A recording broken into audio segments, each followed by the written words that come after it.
दहशतगर्दी जे कद में आ खाकी वर्दी वारो दर्द एवानन जे पर्दे में आ कठपुतलियन जो कारो दर्द दर्द गॾे हिकु हंधि रखां थो उन धरती खे नाव ॾियां थो सिंध। 4 सलोणा देश थिया हिकु रियासत में तब्दील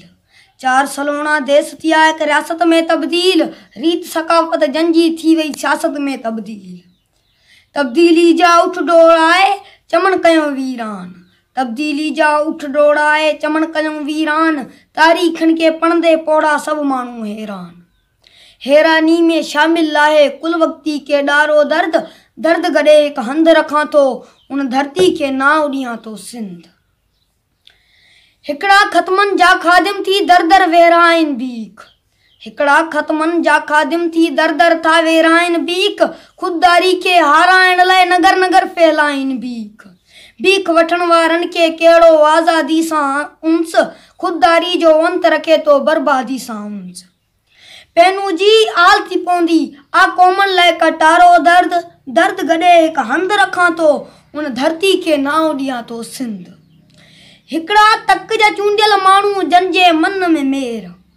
हिकिड़ा तक जा चूंडियल माण्हू जन जे मन में मेर कूड़ कमाइण पेशो जन जो सच ससाणन वेर साज़िश जी कमदारी जहिड़ा तर तर तिरकन छो न कूड़ ॿुधण जा आदि माण्हू सच में छिरकन छो न कूड़ ॿुधण जा आदि माण्हू सच में छिरकन छो न कूड़ कमाइण लाइ ॾियनि था विख विख में वाधारो दर्द दर्द गॾे हिकु हंधि रखां थो उन धरती के नाव ॾियां थो सिंध।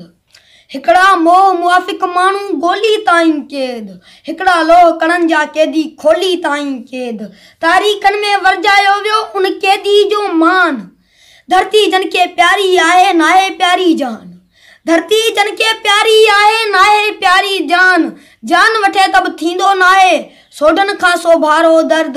दर्द गॾे हिकु हंधि रखां थो उन धरती के नाव ॾियां थो सिंध।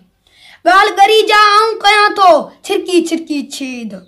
ॻाल्हि गरी जा आऊं कयां थो छिरकी छिरकी छेद जन मुल्कनि जी सियासत में आ मज़हब जो मतभेद जन मुल्कनि जी सियासत में आ मज़हब जो मतभेद मज़हब जी छिक कान कंदी आ तरक़ी जी तक़लीद मज़हब जी मर हूंदी आहे ॾाप जी तशहीद सजदन जा वापारी जनता वहमन में वाधारो दर्द दर्द गॾे हिकु हंधि रखां थो उन धरती के नाव ॾियां थो सिंध